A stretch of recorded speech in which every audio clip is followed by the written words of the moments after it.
This episode of I've Had It is brought to you by Booking.com. Since 2010, they've helped over 1.8 billion vacation rental guests find places to stay. That's billion with a B. Head over to Booking.com and start your listing today. Get seen, get booked on Booking.com. So are we supposed to start the podcast? Ready? 1, 2, 3.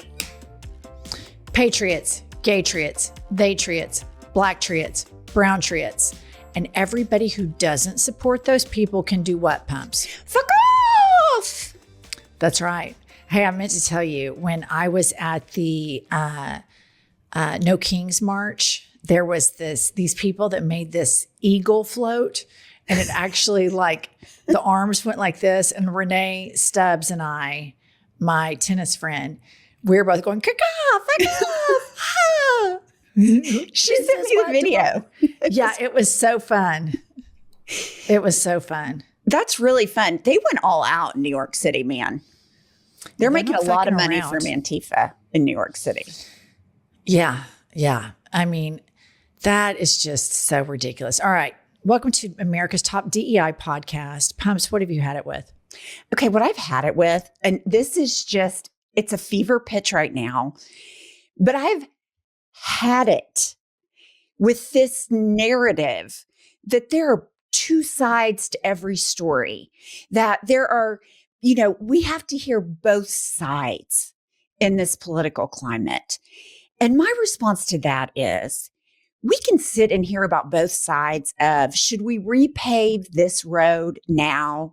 Should we spend money on Christmas lights for the addition that you live in? But when you're talking about not sending food to vulnerable people and they are not going to eat and you like it and you celebrate that, there are no two sides to that. When you take people's rights away, that is not a two sides thing. So I'm just tired of the notion that there are always two sides to every story. I've had it.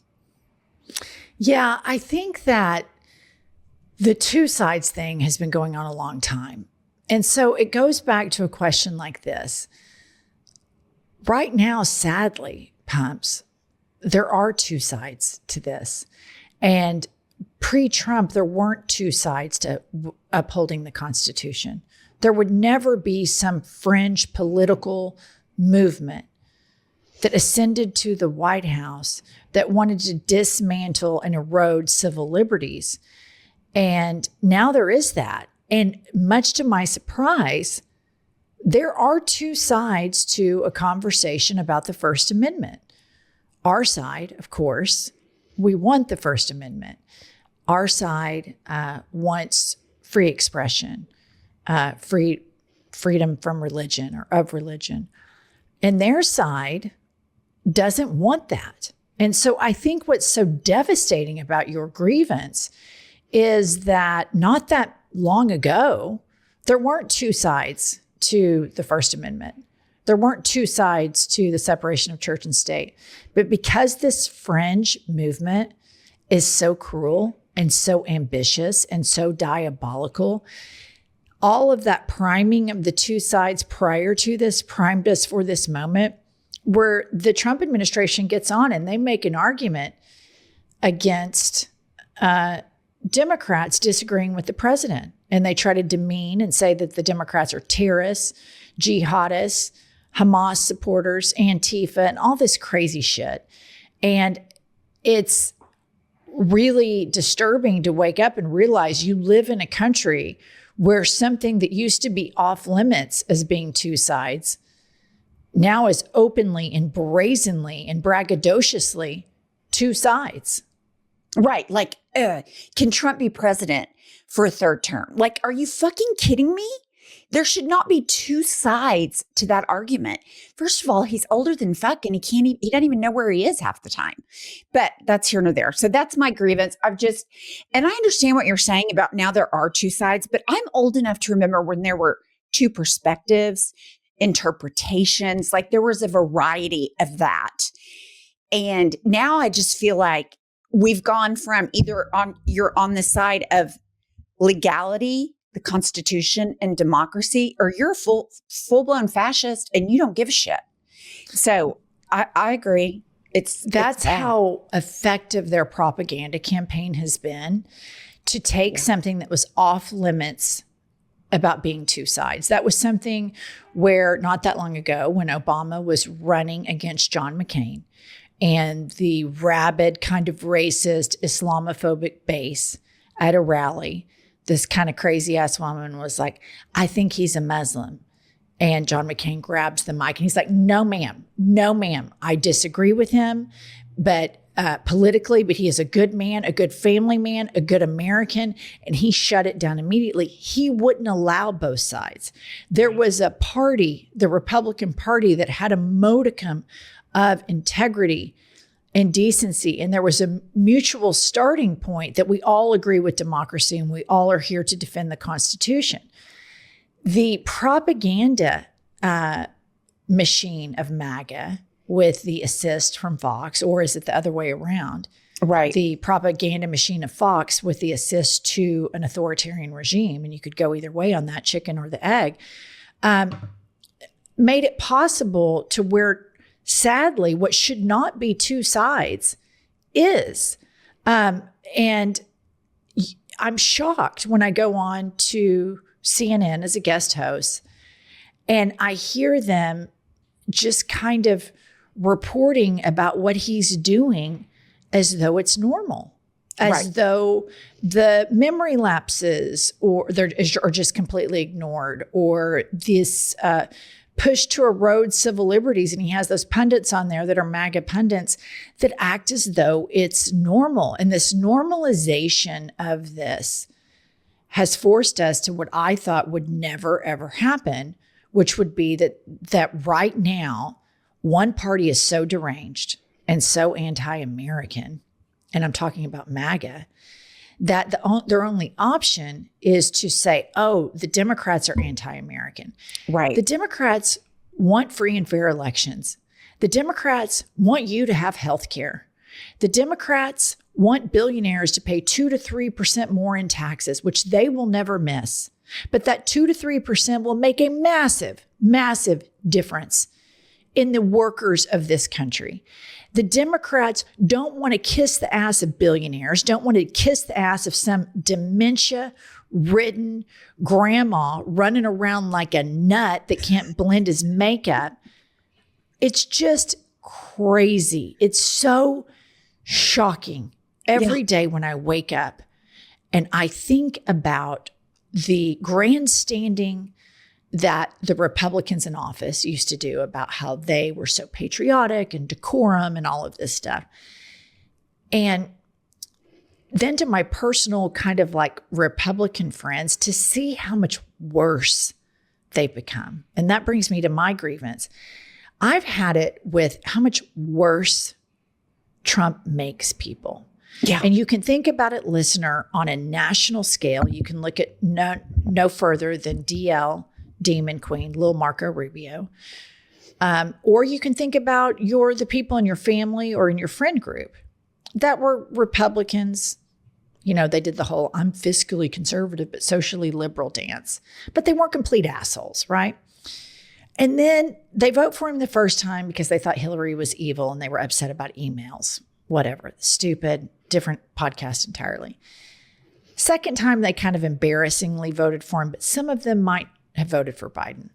Third time, like once you triple down on him, it has broken something in people on a big, high stage scale. And then the people in our personal lives, they've just become worse human beings. Almost everybody that I know that voted for Trump was a moderate piece of shit before, and now they're a heaping pile of dog shit as a human being now. Out of all the power that this man has, his ability to make people worse human beings is undefeated. No, I agree. And to break, like, people that I always believed had a little bit of empathy or could have empathy on some level, have none. I mean, zero.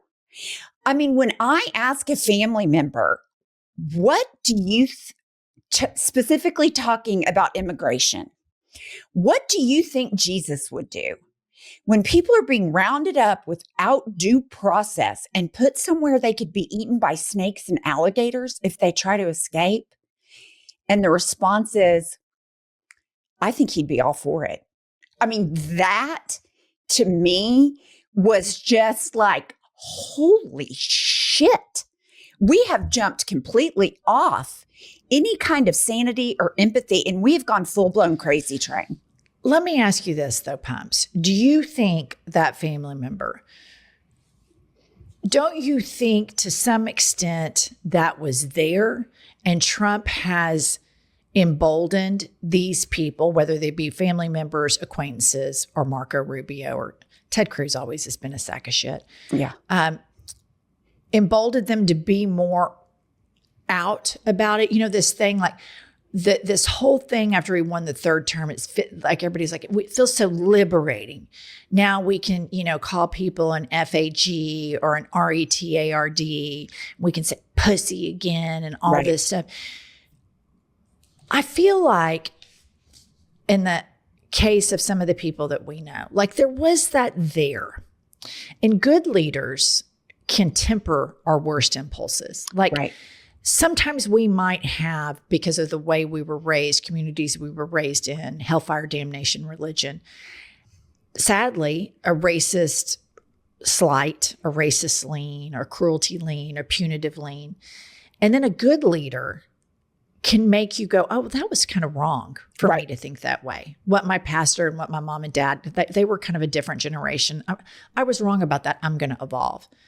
And then just a piece of shit leader, it's like he's bringing out the worst impulses that everybody has ever had and making them their most pronounced personality feature. Yeah, he devolves people. I mean, they go back to like the reset settings of racism and misogyny. But I do think, just based on my experience, when you grow up evangelical, you are told you are better than other people, you are chosen, and you're entitled to things differently than other people. And on top of that, none of this shit can happen to you. So a problem that affects, person A can't affect me. So I think you have that round up with the racism and the mean-spiritedness. And so I think it's the perfect storm of, it's okay for me to not give a flying fuck what happens to other people because I'm better and the rules don't apply to me. So, and then you see Donald Trump, who is completely fucking lawless his entire life. And there's a part of that they identify with on some level. Yeah. Yeah. Sadly, I think it's true. And then, nobody voted for Trump in a larger majority than white evangelical Christians. And as my atheist mother would say, Donald Trump exposed these evangelicals for the hypocrites I always knew they were. Because if you live in the Bible Belt and you live around white, sanctimonious, evangelical Christians, the attributes that Pumps just described, they think they're better, they think they're morally superior, don't have a lot of empathy. And this is pre-Trump. Yeah. Like pre-Trump, I noticed like in friend groups, play date groups when my boys were little, and I couldn't help but be around evangelicals because of geography where I lived in the Bible Belt. The meanest women that I knew were the evangelicals. They were the least accepting, the least compassionate, the least empathetic, and the least Christ-like. And I always was somewhat taken aback that my mother, a sworn atheist, I mean, she thinks if somebody is religious, it's almost like a character defect, that she was far more just, far more compassionate, far more empathetic, far more fair-minded than any Christian I had ever met, period. And so it was very disorienting, growing up around all of these right-wingers. But it surprises me zero that they lined up to triple Trump as fast as they could because misery loves company. And to see him get away with all the shit that he gets away with, and to see him be just such a piece of shit and nobody call him out on it, is comforting to them because they think, well, if they're not going to call him out on all of this moral duplicity, nobody's going to call my ass out. Right. That I'm fucking my personal trainer, or I'm fucking my tennis instructor, or I'm, banging the pastor's wife or whatever, it provides comfort and cover for them. And so at the end of all of this, I think there needs to be a huge deprogramming of white evangelical Christians, because if you trace the roots of this movement, it goes straight back to the Deep South and to the KKK. And all of that hatred and all of that sanctimony and moral high ground has been there all along. And a good leader can help people evolve past that.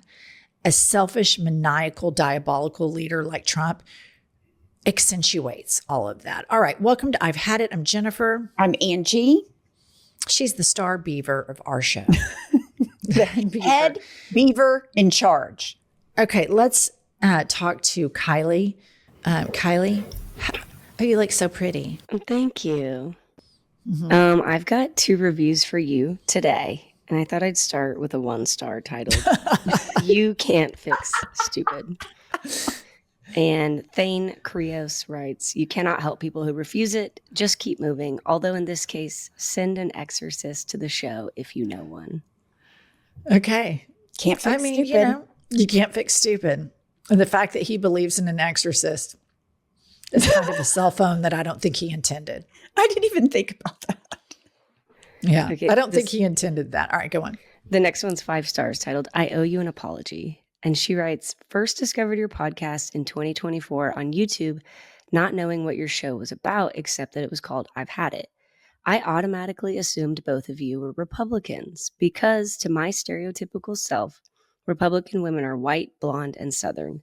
And while you're both white, blonde, and Southern, you are as far as Republicans as you can be.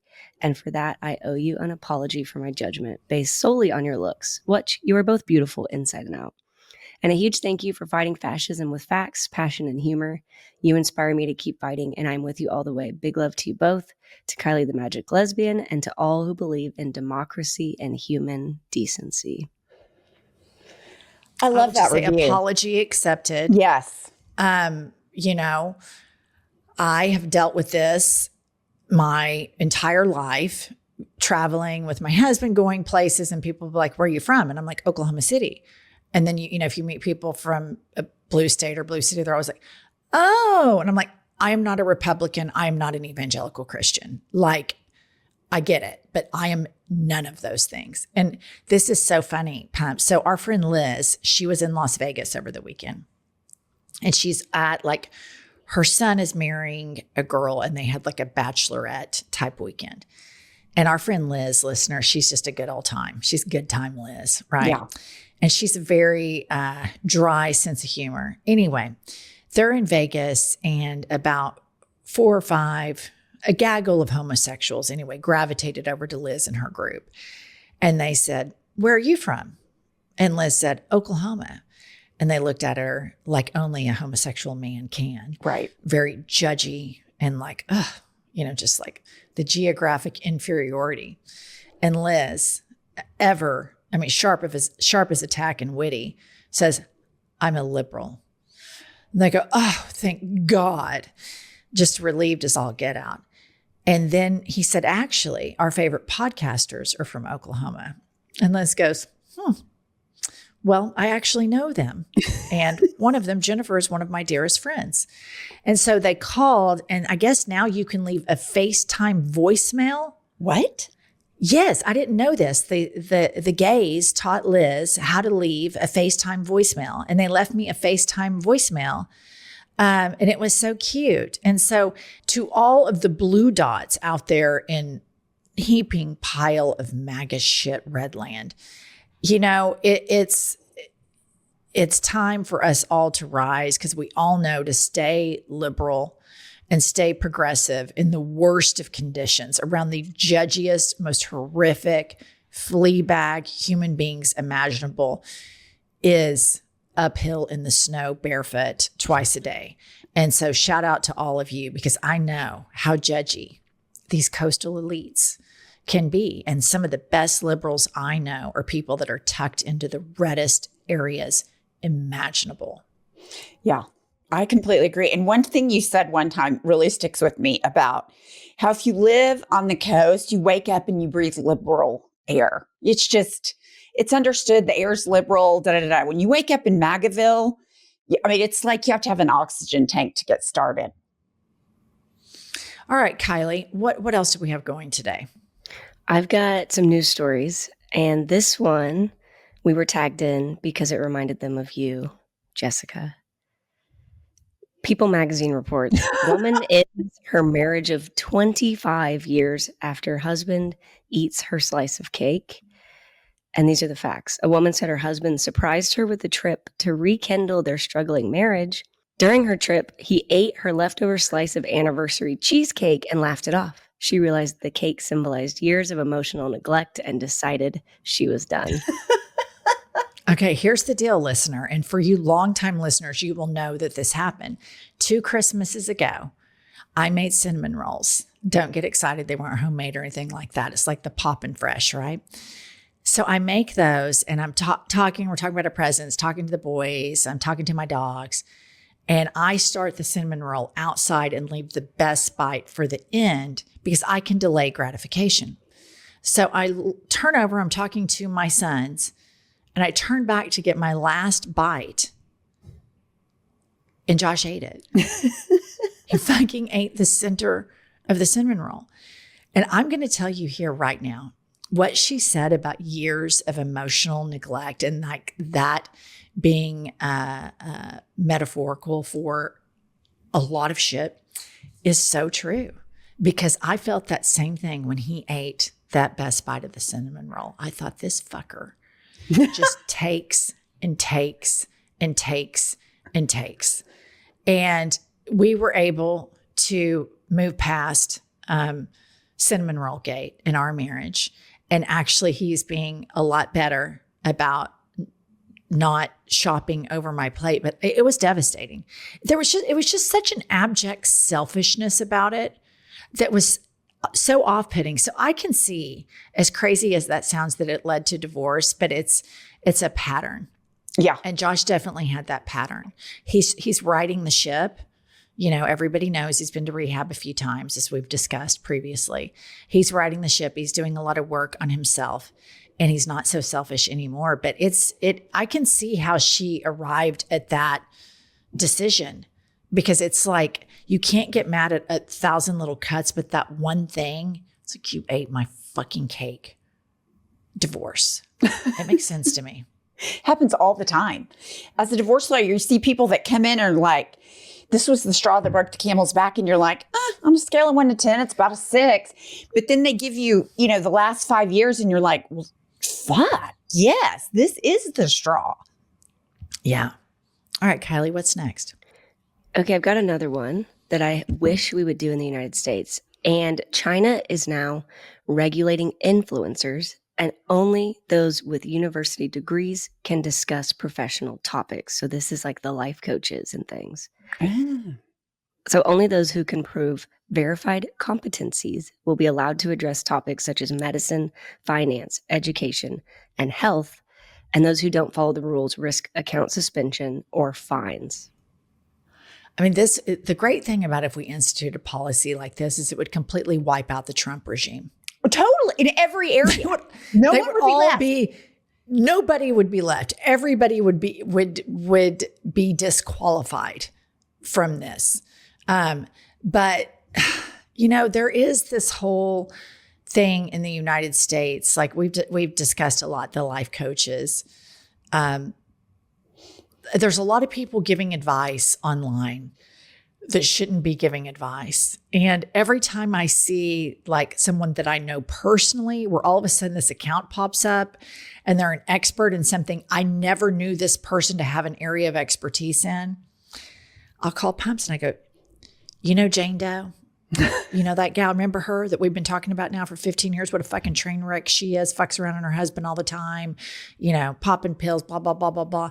Now she's an expert in this. Look at this Instagram account. It's always the train wrecks, Always. the worst of the worst that claim expertise, which is exactly what's happening with MAGA. Yeah. These are all train wrecks of individuals. Think about Hegseth and his mother writing him letters, get your shit together, blah, blah, blah. Think about Marco Rubio. What a train wreck he is. Think about Christy Nettle. She's a disaster shooting her dog. Stephen Miller. Oh. You know, I mean, these are absolute, and just Kanks. Kanks is a train wreck, and he has been a disaster for years that is very good at propaganda. Even before he ever was in politics, he was constantly engaged in a propaganda campaign, promoting himself as the most eligible bachelor in New York while he was married.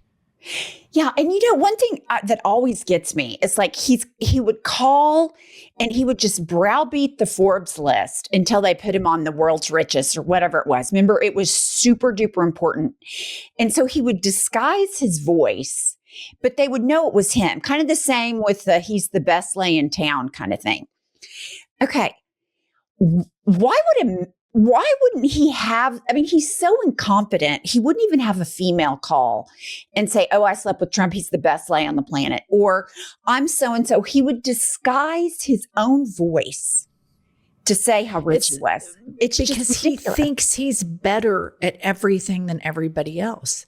That's his inherent flaw. He thinks he knows more about magnets and windmills and whale deaths, reverse bathtubs, Hannibal Lecter. And he would think nobody is going to be able to disguise their voice and pitch it as well as I can because I'm the best of this. I know more about me than anybody else. Believe me, that's his inherent malignant narcissism. In his mind, he thinks only I can pitch this to where it's believable. And here's the thing. He scammed and conned his way to the White House because he is a poor, stupid person's idea of a smart, rich man. Yeah. That's the base. And then a layer above that, you have the country club Republicans, white people in socioeconomic circles that you and I know, pumps, that are fine with whatever fuckery and cruelty and illegalities come out of that administration, as long as they don't have to pay their fair share in taxes. And it is that simple. And there are millions upon millions upon millions of voters that vote for that and that alone. I don't give a shit what they do to anybody else as long as I don't have to pay more in taxes. And that is a huge chunk of the MAGA movement. Yeah, it is. And to me, they're worse because they know he's fucked up. They know how insidious it is that he wants to actively erode civil rights, that he actively puts minor immigrant children in zip ties, but they don't give a shit. They will vote for him, these country club Republicans, regardless of what he does to any black and brown child, as long as their taxes don't go up. And I have known so many Republicans like this in my life. It makes me sick. This episode of I've Had It is brought to you by Booking.com. Pumps, I've got to say, if you're looking to grow your vacation rental business, this is the place to be. Booking.com is one of the most downloaded travel apps in the entire world, and for good reason. Since 2010, they've helped over 1.8 billion vacation rental guests find places to stay. That's billion with a B. But here's the thing. Most vacation rentals don't even realize they can list their properties on Booking.com. And if you're not on the platform, your rental is basically invisible to millions of Booking.com travelers worldwide. And nearly half of the hosts get their first booking within a week. So listener, if your vacation rental isn't listed on Booking.com, it could be invisible to millions of travelers searching the platform. Don't miss out on consistent bookings and global reach. Head over to Booking.com and start your listing today. Get seen. Get booked on Booking.com. All right, Pumps, the countdown is on and holiday shopping season is officially here. And I know you're going to think I'm a nut, but I like to have gifts for my dogs under the tree. They have a limited amount of time on this earth, and I want every holiday season for them to be the banger that they are to me. That's why I've bought them their own personalized pet items to place perfectly under the tree from Uncommon Goods. And with every purchase you make at Uncommon Goods, they give back $1 to a nonprofit partner of your choice. They've donated more than $3.1 million to date. Listener, don't wait. Cross those names off your list before the rush. To get 15% off your next gift, go to uncommongoods.com/hadit. That's uncommongoods.com/hadit for 15% off. Uncommon Goods, we're all out of the ordinary. Hey ladies, did you know that one of the most common complaints from women about their sexual health is a frustratingly low libido? Our sex drives can decline, but it's also treatable. Addie or flibanserin is FDA approved and has been clinically proven to increase sexual desire in certain premenopausal women who are bothered by a low libido. So if you feel like you've lost your desire and you want to get it back, stop falling for the snake oils and ask your doctor today about Addie. Go to Addie.com. That's ADDYI.com. Use coupon code HADIT for $10 telemed appointments at Addie.com.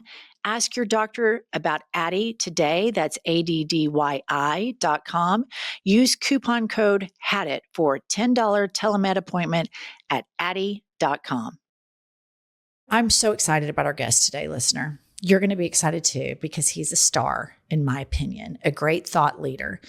And of course, it's Mehdi Hasan, and he is the founder and editor-in-chief of Zeteo. Mehdi, are you on here? I am indeed. Thanks so much for having me, guys. Yay, Hi. thanks for coming. I'm so happy to meet in virtual real life. Yes. We should have met in real life, but good to see you both virtually. Big fan of the show. We're a big fan of yours. You were so smart and also a great attack dog, which I like. I like fuck you politics, and you bring that. And I think that those are the people that are shining the most right now because this is such a massive moment. Yeah, unfortunately, the media hasn't met this moment, as you guys know, as well as I do. And therefore, those of us who are still trying to call out the bullshit in front of our eyes, we are still trying to be, the emperor's new clothes, I think about from my childhood. Just say what is actually going on in front of us. Say that Donald Trump is wandering around like a madman on his Asia visit.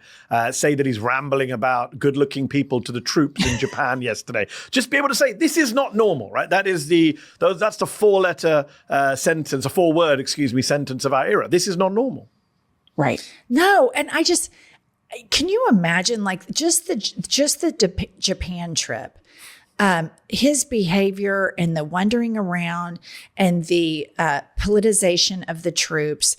And it's, to me, I'm no physician, but he clearly has some form of dementia. And just 24 hours prior to the wandering around lost with the Japanese prime minister, on Air Force One, he bragged about taking a animal identification test, a picture of a giraffe. He was able to choose it.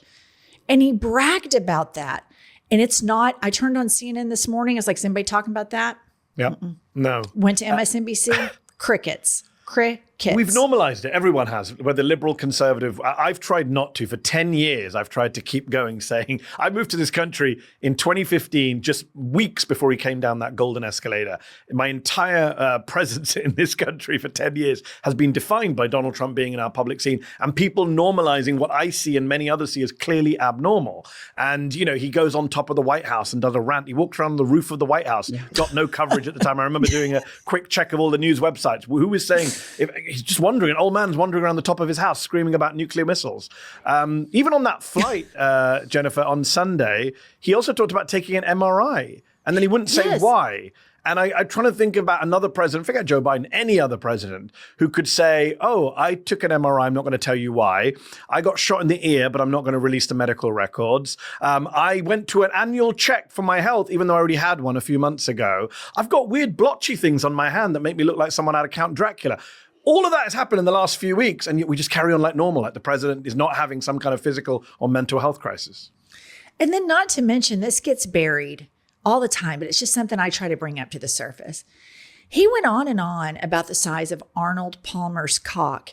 And within 30 days of that, Mehdi, he tried to give a microphone a blowjob that wasn't working.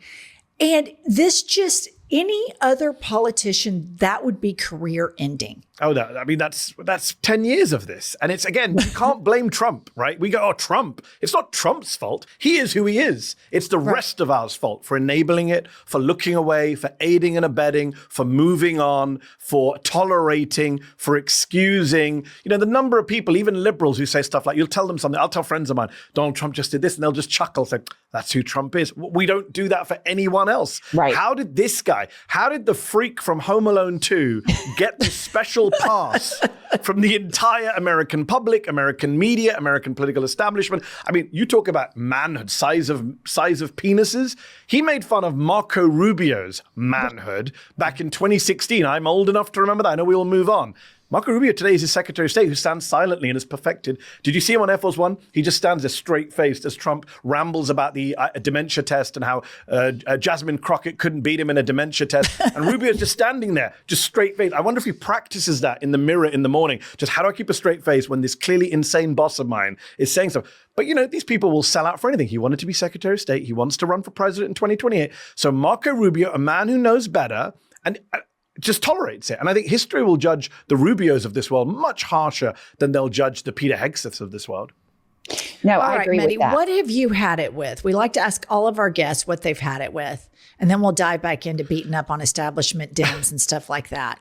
But right out of the gates, what have you had it with? So just what I mentioned a moment ago, you know what I've had it with most? The more I watch Trump, I've had it with our amnesia in this country, right? It's just Americans are like goldfish. We can't remember what happened last week, let alone last month or last year. We just are unable to retain things. And so people like Donald Trump are able to just do the craziest, most offensive criminal things. And we all just move on. We all say, oh yeah, I forgot he sent an armed mob to the Capitol. Oh yeah, I forgot he kidnapped kids at the border. Oh, I forgot that 100,000 Americans died from COVID that didn't need to die from COVID. I spent much of last year telling people, you know, Donald Trump's going to be bad. And they would say stuff like, he wasn't that bad the first time around. We survived term one. And I would say, actually, 100,000 Americans didn't survive term one that didn't need to die. And he, you know, helped enable their deaths with his incompetence during the pandemic. So it's the amnesia that kills me right now. When I talk to people, everyone just, it's always like reset day one, especially in our media. It's what's new, look ahead, don't look back. And I'm like, no, we have to look back. We can't forget what has been going on. What do you think about, like, okay, one thing that has shocked me is the appeasement in advance, like ABC News and CBS News and 60 Minutes. I'm like, Harvard, you have you people have all the money, all the access in the world, and you're not fighting it. So why do you think that has been just people falling in line? It really surprises me. Yeah, it's surprised me as well. I probably shouldn't be surprised because I'm quite a cynical person, but the speed at which it's happened has surprised me. Watching all those billionaires from the tech world lining up behind him at the inauguration. Like, if Jeff Bezos is going to roll over, and he's second, third richest man in the world, then you wonder, what are the rest of us supposed to do? It's not a great inspiring look. If the guy, you know, as someone pointed out, what is the point of having fuck you money if you can't say fuck you? Right? What is the point of being that rich and going, oh, but I'm worried about this space contract, or I'm worried about Washington.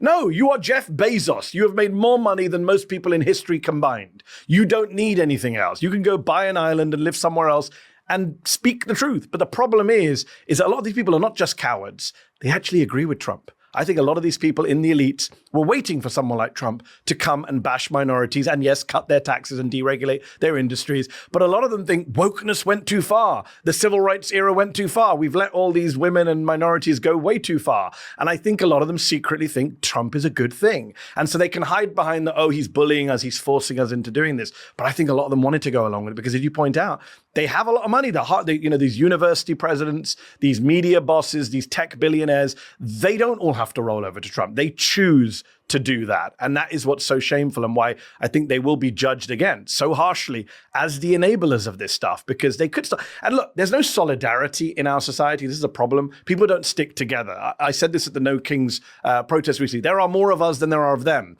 But we don't give that impression if we're all atomized and cut off from each other and fighting from one another and throwing each other under the bus. One example I always give, the White House press corps, right? Mm-hmm. If you ever watch their press conferences with Trump, especially in the first term, he would say, "You're fake news. I'm not answering that question. You." Why didn't the next reporter say, "Well, I'm going to ask the same question as the person before. And the person after me, if you ignore me, they're going to ask the same question." Right. They never do that. They go, "Oh, he came to me, I'll ask my question." There's no solidarity amongst journalists when Trump is attacking them. And there is strength in numbers, right? The way the bully works, the way the fascist work is to go after each person individually and make you think you're on your own. But if you stick together, then they lose. The problem is too many of our elites, too many of our institutions are not sticking together. Well, and I think it's so short-sighted of the Bezos, the Elon Musks, to bend the knee to this type of man, especially when you get to Cook of Apple. You know, Dumb and Dumber, that's what I call the Eric and Don Jr., right? Dumb and Dumber tried to launch Trump phone. These people are so depraved and absolutely advertise that the rule of law may apply to you, but it absolutely doesn't apply to us. Yep. What's going to keep them from doing a Putin play where they don't say, "You know what, we think we want Apple. Yeah. We want that." That's what these people do. So Bezos. He's already taken stakes in major companies. Exactly. And so it's so short-sighted on their part. But I want to talk about little Moses Mike Grinder Johnson. He's somebody I like to pick on quite a bit because he's from the same area of the country that I'm from. And I'm very familiar with these white evangelical hypocrites, abundantly familiar.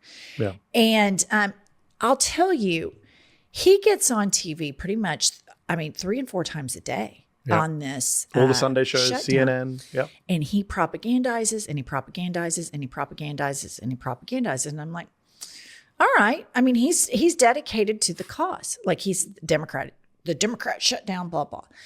So then, I wander around the internet and I'm like, well, where is Hakeem and Chuckles? Where are they? Why aren't they every day, all day, talking about what a breathtaking religious hypocrite little Moses Mike Grinder Johnson is? Why aren't they saying this guy preaches to you that he and Jesus Christ are best friends, yet he demonizes the poor. He celebrates kids being zip-tied and deported and separated from their families. It's such a layup, Mehdi. Yes. And it would actually penetrate in the religious South. Yeah. And it's fucking crickets, and it drives me insane. It drives me more insane, dare I say. I actually wrote a piece for The Guardian about a month or two ago saying they got to go. Hakeem Jeffries and Chuck Schumer. No one genuinely believes they are the right men for this task. They are the right people for this. Nobody believes it. I interviewed multiple members of Congress, and every single one I asked them, what about Chuck Schumer? What about Hakeem Jeffries? And they all take a deep breath and then they defend them. But you can see their heart's not in it. You can see in their eyes, they don't want Hakeem Jeffries. They don't want Chuck Schumer. It's just Democrats don't have the spines to actually get rid of them. There's a real loyalty and deference to authority and age in the Democratic Party with Chuck Schumer in particular. I mean, why is Chuck Schumer even still leader of the Senate Democrats? They lost the Senate. When you lose an election, you should step down. You don't carry on as the leader after you lost the Senate. And it's just bizarre that he's still in place. He's super old. He's super weak. He hasn't endorsed Zohran Mamdani. Jeffries endorsed Mamdani literally 72 hours ago or whatever it was, ridiculously at the very end, half-heartedly. They're both also not very good as communicators. So on the one hand, I'm very critical that they're always AWOL. On the other hand, when I see them on TV, I want to throw something at the TV because they're just not very good. Have you heard Hakeem Jeffries speak? I think it sounds like it just came out of Chat GPT. Like you just, what? It's so robotic. It's so garbled. Somebody asked him the other day why he hadn't endorsed Mamdani. It was a couple of days before he did it. And he said, it's not that I haven't endorsed him. It's that I haven't articulated. It's just a I can't even remember what he said. It was just complete gibberish. So in a time when we need good communicators, they are not good communicators. At a time when we need bold leaders, they are not bold leaders. And on the faith front, I totally agree with you. I'm a person of faith. I'm a Muslim. It kills me that the Republican Party have decided to occupy all the space for religion and faith in this country, have basically tried to own religion and faith and moral values, even as they have this amoral, irreligious man in the White House who, when asked what his favorite book of the Bible was, said like all of it. He couldn't name a single verse or chapter. So it annoys me. And I think people like James Tallarico in Texas, who's running for the Senate, are interesting characters because they are willing to talk about their faith very openly and very proudly. And I think that I would like to see more of that. Obviously not from Democrats who don't have faith, each to their own. But those who do, those who are Christians or Jews or Muslims, talk about your faith. Don't let these people pretend that they are the people of faith when they are doing the most un-Jesus thing possible. They're like demonizing children and the poor and the refugees. As many people have pointed out, if Jesus were to come back tomorrow, I don't know what the Republican Party would do to him. I think they would be shocked at the color of his skin. Right. First Deport and him. foremost. I think they would deport him. You bring up a really important point. So I'm an atheist, bizarrely, like the only atheist born and raised by atheist parents in the buckle of the Bible Belt. And so They I don't couldn't have get much. you. They couldn't get you. They could. I've been on the top of every prayer warrior list. I've been heavily recruited. I mean, you wouldn't believe the efforts. They all failed. Despite all of that, they all failed. Because my mother sees religion as almost like a shortcoming, intellectual shortcoming. So I was kind of brainwashed the other way, right? So, but I do think America is one of the more religious first world countries. And we have a crazy Christian problem in this country that is never discussed. And when I grew up in a red state and lived in a red state, I was always relieved to know that people in blue states and the Democrats could win the White House and protect me in Oklahoma from the worst impulses of these crazy Christians. And so it's been horrifying to see the ascension of the crazy Christians to the White House and them streamlining it. And I'm with you. As much as I don't like to hear politicians talk about religion, we're going to have the Andy Beshears, the James Tallaricos, remind Christians what their faith is supposed to be. Yes. And we had Andy Beshear on I've Had It a while ago. And he gave a very good argument about why he wouldn't throw trans kids under the bus. This is a Democrat in Kentucky who won twice. Yeah.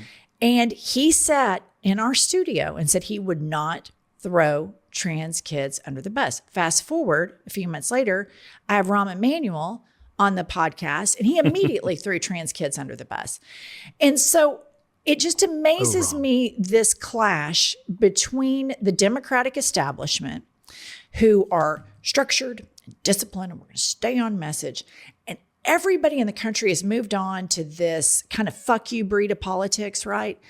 And the Democrats try to stay so messaged, and we're going to poll this, and we're only going to speak to the polling. And now the Democratic establishment, to me personally, feels like the conservative party, that they want to preserve and conserve the status quo. And then you have these people, AOC, Mamdani, Sanders, filling arenas for a mayoral race. Yes. And the two fuckers from New York that should have ridden their coattails, I'm talking about Hakeem and Chuckles, no shows. Yeah. And I wake up every day and I can't decide, am I more frustrated with MAGA or am I more frustrated with the Democrats? And quite frankly, at this point, I'm more frustrated with the Democrats because, like you said in your No King speech, there are more of us. Yeah. For sure. But they don't take advantage of that. And look, everything you're saying, I 100% endorse. Just a couple of things. One is, not just Schumer and Jeffries. Let's not forget Kirsten Gillibrand, the senator from New York, junior senator from New York, who also has not endorsed Mamdani. Not only has she not endorsed Mamdani, she lied and said that he supported global jihad. Apparently, she called him and apologized. She didn't apologize to me and other Muslims who she smeared by extension. She didn't do a public apology. So Democrats have engaged in awful Muslim baiting and Islamophobia as well during this Mamdani race, and it is awful. And they know they couldn't fill a living room, let alone a stadium, in the way that those three did on Sunday. The energy they know is on one side of the party. You're right about the crazy folks. One thing I want to say, though, is that, again, I don't want to cede the ground and say it's the crazy Christians because they're Christians. I just want to remind your viewers and listeners, a lot of this, what we're seeing on the right, is very astroturfed. It is very recent. It is very political, right? Up until the 70s and 80s, you didn't see stuff like this on the right. This stuff came out of the moral majority. It came during the Reagan era, the end of the 70s. This was even the pro-life movement is very modern, right? It doesn't go back 50, 100 years. So it's really interesting the way that they have politicized and weaponized the faith. And it is not all Christians. It is a very specific subset of right-wing politicized Christians and white Christians. Because when people say, oh, evangelicals, I'm always like, black evangelicals are not voting for Trump. A lot of Latino evangelicals are not voting for Trump. It's like when we say working class Americans, actually white working class Americans, black working class Americans are still reliably Democratic. So we just got to be specific about the fact of who we're talking about here. It is a very narrow, specific group of people who don't represent a majority of Christians, let alone a majority of Americans. We need to make that clear so that they can't play the victim. Oh, you're picking on Christianity and Christians. No, we're not. We're picking on you. We're picking on this specific group of bigots who have weaponized faith. I'm a Muslim. I know all about people in religious communities who try and weaponize your faith. I spent 20 years dealing with people in my community who pretend that they're holier than thou, but are actually using religion for political purposes. And that's what we're seeing on some parts of the Christian right as well. And in terms of the Democratic establishment, it's a joke. It's a joke. And it worries me because, A, I worry that they're not going to be able to take back the House, and that's our last bulwark against full-on fascism in this country. And even if they take back the House, does anyone have any confidence that Speaker Jeffries is going to fight the good fight from the House against the Trump White House? Yeah. No. What do you think about Gavin Newsom, J.B. Pritzker? You have these governors that are really setting a good example of how to fight this regime. And so is there anybody like that? I mean, obviously you've got Chris Murphy, but who would be better than Hakeem Jeffries in your mind? I mean, in the House, there are many people. I would, if I had a crystal ball, magic wand, whatever the phrase is, I would have someone like Jamie Raskin be the House Speaker because he's a smart guy, knows the institution, super experienced, but also is always willing to fight, always willing to go on TV and give us a great soundbite, always willing to take on anyone, anywhere, has a moral backbone as far as I can see, has taken strong stances on many issues. He came late to Gaza, but at least he came to Gaza and called for a ceasefire as a Jewish member of the House. Unlike Hakeem Jeffries, who kind of was hard, what does Charlemagne call him? Apac Shakur. This idea of these guys are just so weak. They're so feckless. And again, I think we've learned from the 2024 election, we learned from Trump versus Harris, that you've got to be a politician who is willing to speak off the cuff. You've got to be willing to go anywhere. You've got to be willing to take on anyone. You've got to be unafraid. You can't just be poll testing your messages all the time, focus grouping your messaging all the time. As we've seen with Graham Plattner, and I think he's made some huge fuck-ups with that tattoo. But what's interesting about Plattner is that he comes out, he says his piece, he explains himself, and then he goes and does a town hall and double the number of people turn up, which tells you, rightly or wrongly, I'm not saying whether it's right or wrong, but people don't care about a lot of things that Democrats have spent so much time worrying about. I can't say a gaffe. I can't say this wrong sentence. I can't say that word. No, Donald Trump blew all that up, and we're in a very different environment now. And it's interesting that you mentioned Jennifer, you mentioned the swearing is interesting because what they think they have to do now, have you seen Chuck Schumer started swearing, he started F-bombing? Yes, they think that's what it means to be like bold and unafraid. No, the swearing has to have a purpose. You have to be swearing about something. It has to be backed by a platform. It's like people who go, Mamdani's got great videos. Yeah, he does have great videos. But in the videos, he's saying things that people resonate with. It can't just be one or the other. You need the slick messaging and the bold rhetoric and the not give a fuck attitude, but you also need to be pushing stuff that people want to hear and do. I think the Democratic establishment, the Gillibrands, the Schumers, Hakeem, Booker, who I had some issues with. You did a great job. You probably did a better interview with Cory Booker than I've seen any mainstream TV anchor do in the last decade.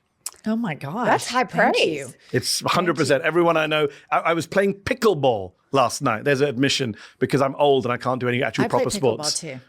Okay, then I've just insulted you. But I'm old and unfit and I can't play any sports. So I went to play pickleball and I mentioned that I'm coming on this podcast today. And the other three guys went, the Cory Booker woman. Every single one. They knew you from Cory Booker. I think those types of Democrats are so out of touch, and they think what's happening in New York is just something crazy that's happening in New York because New York is New York. And they are fucking around right now. And they're going to find out that what's happening in New York is happening all over the place, that Trump did one of two things to you. He either made you a worse person and you capitulated to all of your worst impulses, Well said. and you're fine with a bunch of shit that you would have never been fine before. That triple Trump, that third time broke a lot of people. And then when he won that time in 24, it caused a lot of people that I know, rich ass white women with husbands that own oil and gas companies, to turn and march their noses to the left. And their husbands joke around with them now that they're commies because that's how far left they've gone. And these are people that live in deeply red states. And this is happening not just to white women, not just to our age group, not to young people, boomers. You know, Fox News first said that no King's March was going to be all these crazy terrorists, Hamas supporters, jihadists. Then they're like, oh, look at all these crazy boomers. Yeah. It's happening everywhere. And the Bookers, the Jeffries, the Gillibrans, they don't have a clue as to where the party is going. Yeah.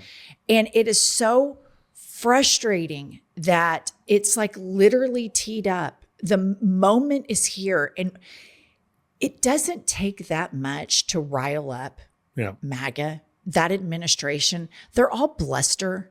And with a sharp minority leader in the House that could whip everybody into shape, I think that we could really build a resistance. But I also want to say this, because I want to say this every chance I can get.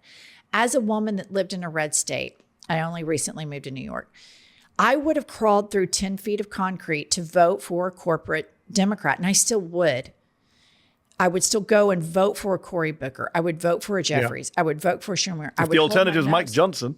Yes, because it means that women will not have to have their rapist baby. It means a lot. It's a lifeline for a lot of marginalized people in these red communities that are often the collateral damage of these MAGA policies. And so I don't know. I share all of your frustration with it, but I think every time we have one of these politicians on, we should do everything we can to hold them accountable, to move them, because 100%. We have the leaders we have. And you guys have done that well. And a lot of these politicians have been told now, right? Post 2024, post Harris Rogan debacle, go on podcasts. That's where you need to go. So they're going on podcasts, and then they get surprised at what they get asked on the podcasts. And I think that's a fascinating dynamic, not just on your brilliant show, but on other shows I've seen. Gavin Newsom was on with Van Lathan recently. He was asked about AIPAC, and you could tell he's never been asked about AIPAC before. So it's interesting that the podcasts are kind of setting a different scene. They just don't get it, right? They think that if you swear a bit and you go on some podcasts, that is connecting with the debate. And it's not, right? Graham Plattner gets it, and AOC and Mamdani get it. And the Mamdani thing is so infuriating because they spent months after 2024 saying, how do we connect with young men? How do we have a dynamic candidate? How do we have someone who's young and not old? Like, he gave them everything. This guy just comes up and he's connecting with young people. He's connecting with Republicans and independent voters who are switching over to him. And you just like, and the establishment says, okay, we're not going to back you. We're not going to support you. We're not going to endorse you. Even though we endorsed Eric Adams within seconds of Adams winning, and Adams won narrowly, Mamdani won the primary by a landslide. Schumer endorsed Adams, called him the future of the party, right? So first, apologize, Chuck Schumer. Number two, endorse Zoran Mamdani. Number three, quit and let someone else run the Senate, whether it's Chris Murphy or Brian Schatz or whoever it is, someone younger, more dynamic to take over. Chris Van Hollen, who I have a soft spot for. I think there are a lot of people out there who can do a better job. And as you say, Trump is there for the taking. Like, if you can't beat the Democratic establishment lost to Donald Trump in 2 out of 3 elections. And I would argue they probably would have lost in all 3 had it not been for COVID. Let's just be very honest. Trump probably would have won re-election in 2020 had it not been for the pandemic. So they lost in 2 out of 3, almost lost in 3 out of 3. And they're still lecturing the rest of us on what the right way forward is, what the best electoral strategy is, how to beat Trump. No, you failed miserably. Let other people have a go. Let other strategies work. Try and listen to people who actually talk to people on the ground. And the only answer for why they're not doing that with Mamdani, for example, or even just Plattner as well, pre the Nazi tattoo, it's got to be 2 reasons. I know it's depressing. It's 2 reasons. One is they are corporate Democrats who just don't like what Mamdani stands for. He's going to raise taxes and hurt the rich, and their donors don't want them to do that. And number two is it's Islamophobia. It's the brown Muslim guy who is running and also criticizing Israel at the same time. By the way, the onslaught of Islamophobia over the last 72 hours, especially on places like Twitter, but generally has been insane. Not just from the Republican Party and Fox, but from Andrew Cuomo, from Eric Adams, from all these people. Where the hell is the rest of the Democratic Party? Where are the leadership? Where, not just Schumer and Jeffries, where are all of the Democrats? Why are they not standing up and saying, how dare you come after our mayoral candidate like that? How dare you go after millions of Muslim Americans? We've heard so much about anti-Semitism in the last few years, and anti-Semitism is a scourge in this country, and people should speak out against anti-Semitism. But the same politicians who loudly spoke out against anti-Semitism, I don't hear from them when people are going after Mamdani, when people are saying deport Zoran Mamdani, when people are going after Ilhan Omar. I don't see those same politicians speaking out for their fellow Muslim Democrats, and it is truly shameful. I think that the Islamophobia is the main reason with Mamdani, because it is having a moderate Muslim that makes a sanctuary city for LGBTQ plus people goes against the narrative that I was raised around, that, oh, these Muslims have all these wives and they blow shit up and they throw gay people off the buildings. And just by default, in my early 20s, I was Islamophobic. I didn't realize that I was, but having been raised by an atheist, I had a default setting to judge all religions inherently. But then you pile on 9/11, and then what tidbits and race. Did get. I mean, Muslims tend to be brown. Yeah, they're black. anti-gay and all of this stuff. And I had a lot of gay friends. I was an interior designer. So I was I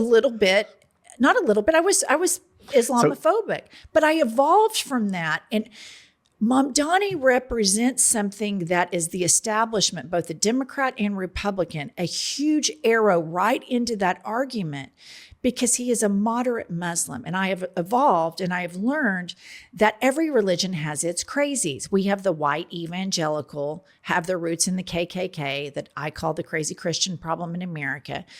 Muslims have their crazies as well, but the overwhelming majority of people from both faiths are peaceful. They want to live their life, and they use that as some sort of focusing for their own personal serenity. And so I think that that is why you get people that don't stand up. But I will say I was very impressed with Kathy Hochul standing up for him the other night. And I really liked her a lot for that. 100%. Given the lack of noise from other Democrats, the governor's words were important, and her endorsement earlier on was important. I would just say two things on that. Number one, the mixed messaging doesn't work for his opponents, right? They don't know how to attack him. So Andrew Cuomo's like, he's a radical jihadist. And then he's also like, but he's super liberal. Hey, Muslim voters in New York, like, he supports prostitution, but he's a radical jihadist. Like, make your mind up. Is he a radical jihadist, or does he want legalized prostitution? They can't, the messaging's all over the place. I saw yesterday someone saying he's funded by Soros. So he's an anti-Semite who's funded by the most famous Jewish billionaire in the world. Make your minds up, right? You can't have it both ways. But they keep doing that, and the message doesn't stick because it's so ludicrous. I saw some Republican the other day saying he wants an Islamic theocracy in New York. And I just posted a picture and a quote tweet of Zoran and Tish James at a Pride rally saying, is this what you think Islamic theocracy looks like? The guy marches in Pride rallies, right? A lot of conservative Muslims don't like that about him. With the trans flag. I mean, like, it's not just that he was in the Pride parade. He's got actual policies that support the LGBT community. And let me just say something really quick. I want to say something. We have some friends in Oklahoma City, and they have a trans daughter. And the policies are so horrible in that state. Their only option is to move out of a state and take their kids from schools that they know and neighborhoods that they know and friends that they know, because that's what MAGA supermajorities do to marginalized people. So when you see a Zoran Mamdani say, we are going to be a sanctuary city, that is a lifeline of compassion and empathy that goes at the heart of the narrative that a lot of Americans have been sold, that Muslims are anti-gay, radical jihadists. And then this guy's marching around with a trans flag. I fucking love it. I love it. The other interesting point on the whole Muslims are anti-gay and anti-women and is That is the modern Republican Party. It's so ironic. People come to me like 20 years ago, I said some shitty things, which I've regretted many times, and people keep throwing it in my face. I always laugh and think, that was me 20 years ago. The funny thing is, if I said that stuff today, you would embrace me in the Republican Party. Like, all the things they pretend to hate Muslims for, they love. They're homophobic. They're misogynistic. Like, or their stereotype caricature of extremist Muslims is what MAGA is right now. So there's a great irony about, every accusation is a confession. And what you're accusing Muslims of being is what you actually are. Intolerant, bigoted, anti-democratic. Oh, you don't believe in democracy? That's MAGA. You don't support women's rights? That's MAGA. You're anti-gay? That's MAGA. Like, go down the list. All the things they accuse Muslims of actually apply to this party themselves. So it's sheer hypocrisy that they weaponize to go after minorities. And I would say this one thing. I just want to be very clear. People saying, Mamdani doesn't represent most Muslims. A lot of Muslims struggle a great deal with gay rights. I just want to be very open, and gay marriage, right? As you know, growing up in the South, the Bible, the Quran, these are books that have very specific teachings and values on relationships. I just want to be open about that. But the reason why Muslims want to stand right now with other minority communities is it's not rocket science, right? We're all in this together. It's what I said at the start. There has to be solidarity. We're not going to throw the gay community under the bus, and I hope the gay community is not going to throw the Muslim community under the bus, because they're coming for all of us. Right. Listener, the hot book of the summer. Oops, I have it the wrong way. Take two. Listener, the hot book of the summer is now the cool book of the fall. It is, in Trump's America, I can tell you with absolute certainty, the best book that has ever been written. And believe me, a lot of people are talking about it. Everybody's talking about it. Everybody's talking about it. It took us one day to write it. Because we're on day one. Because we took a cognitive test and it was book, write, done. All right. Anyway, please buy our book. It's a great way to support us. It is a really fun read for the fall. Curl up with your pumpkin spice lattes and just enjoy living the American dream in dipshit Trump's America.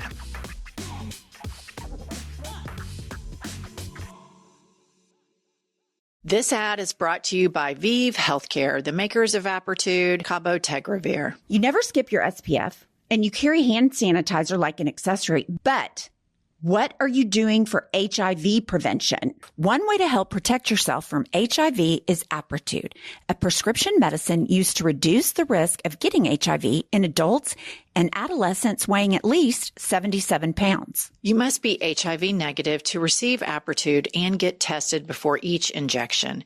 If you think you were exposed to HIV or have flu-like symptoms, tell your doctor right away. More HIV testing may be needed. Apertude does not prevent other sexually transmitted infections.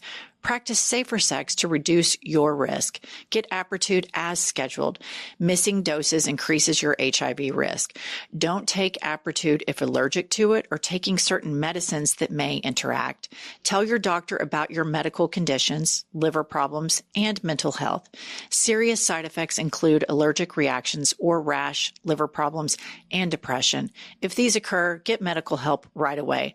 The most common side effect is injection site reaction. Bring your A game and talk to your doctor. Learn more at apertude.com or call 1-888-240-0340. Pumps, the air is turning crisp and the holidays are drawing near. And I love to master the art of dressing in layers. Quince is my go-to source for this because I have sweaters, outerwear, even underwear. My absolute favorite that I can personally share with you that I wear all the time are the $50 Mongolian cashmere sweaters. They're made for everyday wear. And then they also have this great denim I pair it with that never goes out of style. And back to that layering, I put a little silk top underneath and it just adds that polish that I want. My favorite thing I've gotten from Quince this year is the Italian wool coats. Oh my gosh.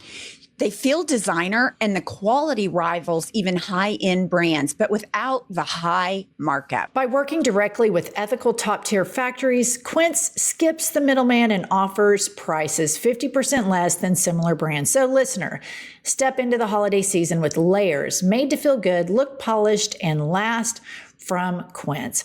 Perfect for gifting or keeping for yourself. Go to quince.com/hadit for free shipping on your order and 365-day returns. Now available in Canada too. That's Quince, QUINCE.com/hadit to get free shipping and 365-day returns. Quince.com/hadit. All right, listener, fall is here and the kids are back in school, vacations are over, and it's time to start the cozy part of the season. And I want to introduce you to Bombas. And I mean this. I have a pair on my feet right now. They are the most comfortable socks on the planet. They also have slippers, tees, and underwear. You cannot go wrong with Bombas. I love my Sherpa lined Sunday slippers. They're packing friendly. They're fantastic and cozy. I love them. And the best part, listener, for every item you buy, Bombas donates one to someone experiencing homelessness. Over 150 million items have been donated thanks to customers. And with their happiness guarantee, if you're not 100% into what you got, they'll make it right. No risk, all reward. So listener, head over to bombas.com/hadit and use code HADIT for 20% off your first purchase. That's BOMBAS.com/hadit. Code HADIT at checkout.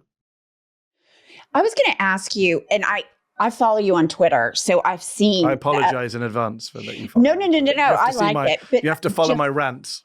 No, but I like it because it's like, this is the most obvious thing in the world, but these people aren't getting it. But I know since Mondami came on board, there's been a lot of Islamophobia, and you said it's really ramped up.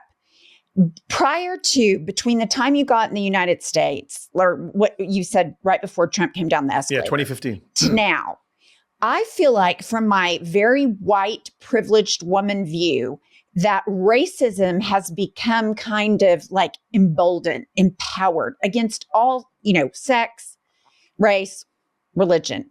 Have you noticed an uptick or has it been the same? No, 100%. It's gotten worse.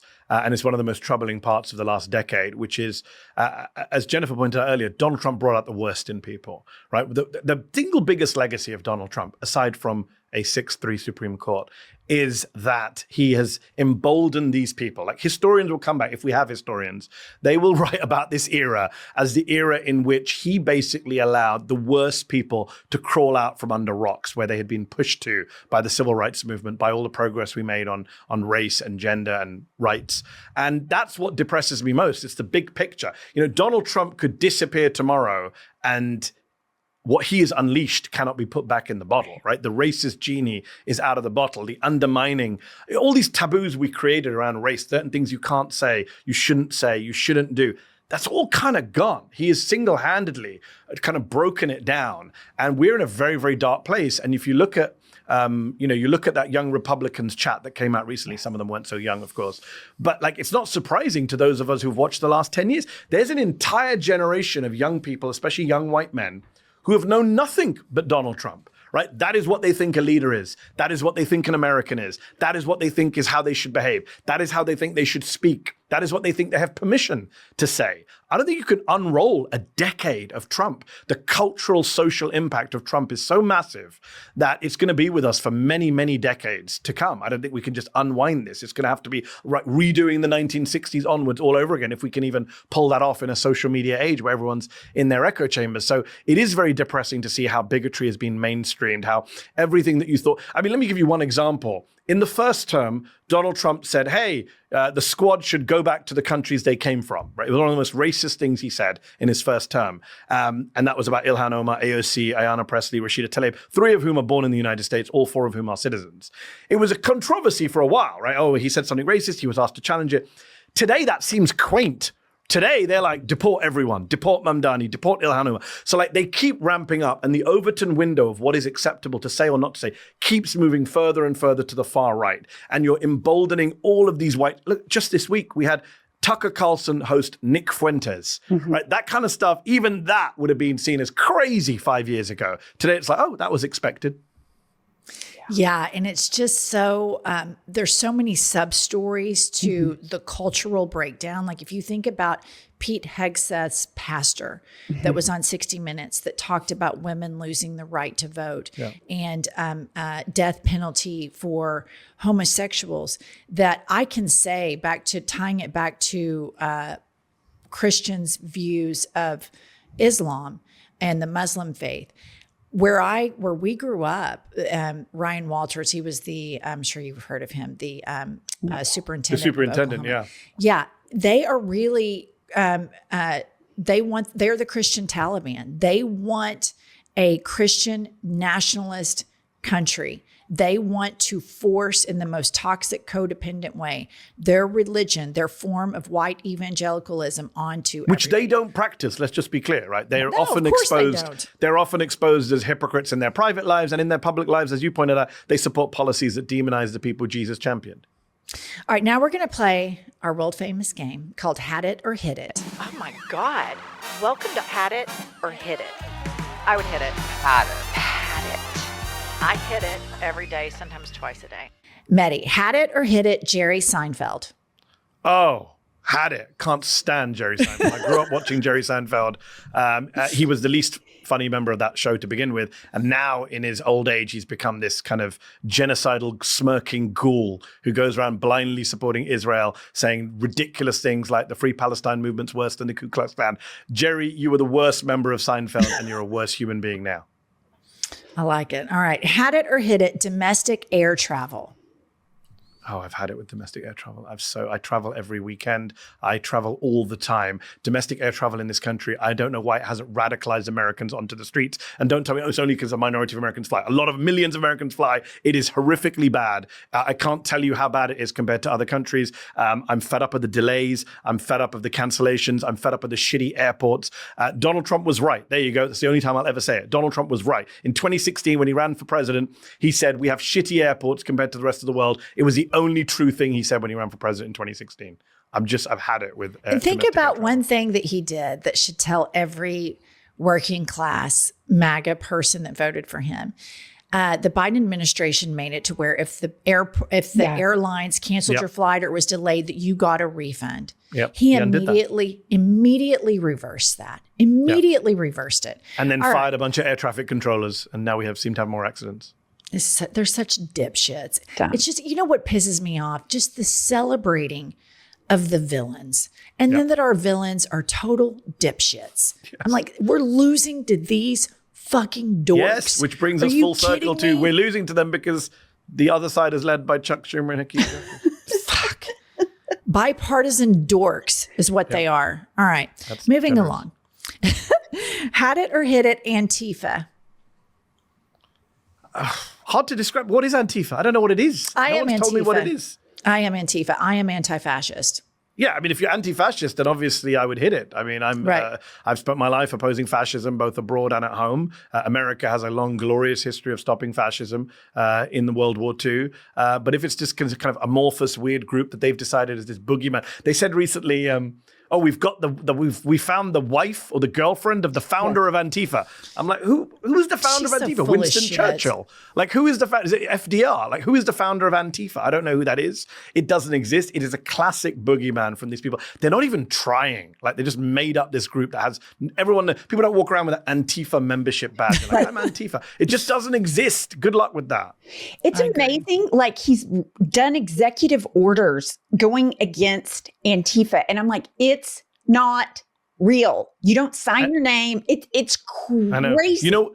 You know what is real? The Oath Keepers and the Proud Boys and all these militiamen that he pardoned and commuted sentences for on January 20th, and which the Democrats never went after with the same vigor they should have gone after. Think about this, Mehdi.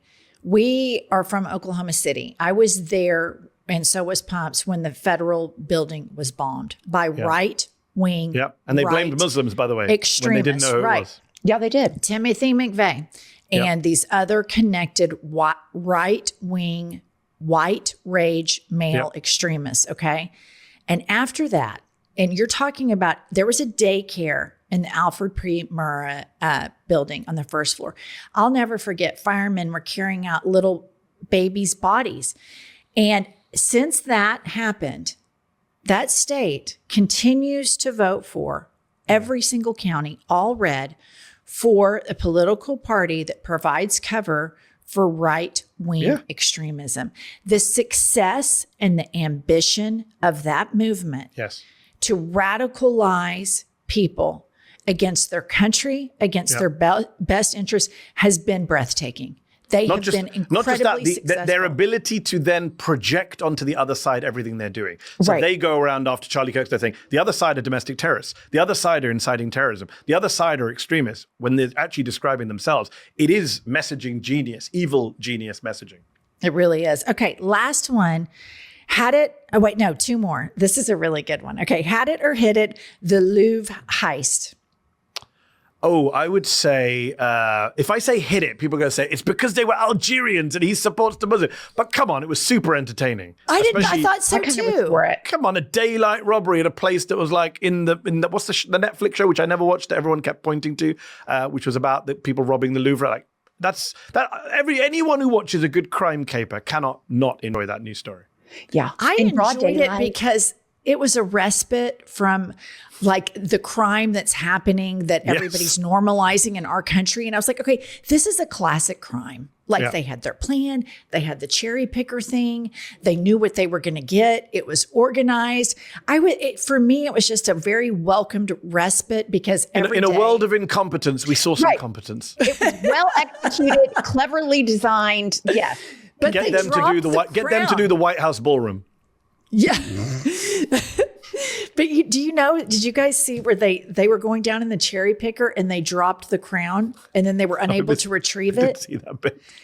So they dropped the crown. It goes in between these two fences, and the people that worked at the Louvre found the crown. Okay. All I saw that there were some Algerians involved. And as a Muslim, whenever there's a crime committed, every Muslim texts each other and says, I hope it's not a Muslim. Please don't be a Muslim. Right. That's our reaction to any crime anywhere in the world. Yeah. Yeah. All right. Last one. Had it or hit it, the United States of America. Oh, no, hit it. I'm not going to give up on the US yet, just because some freaks think that they can end constitutional democracy and end America before its 250th birthday. I've spent the last week fighting with crazy right-wingers online telling me I'm not a real American. And all I think to myself is, I'm way more American than you because I actually believe in what America stands for. You want to turn it into some fascist, theocratic dictatorship. I actually believe in free speech. I actually believe in free and fair elections. I actually believe in equality before the law. So, ironically, here I am going around quoting Ronald Reagan, who famously said that America, unlike other countries, I hated Reagan growing up. I was a child of the 80s. But here I am saying Ronald Reagan was right. See, on your show today, I've said Donald Trump was right once. Ronald Reagan was right. He said that unlike other countries, you don't move to another country and become that citizenship immediately. In America, you do. If you sign up, if you take your oath, if you're loyal to the country, if you believe in the Constitution, you are an American. As much as these MAGA people want to pretend that America is a white Christian country, that is not what the founders intended. That is not what the Constitution says. And therefore, no, I have not given up on America. I will fight to keep America democratic and free as long as I can.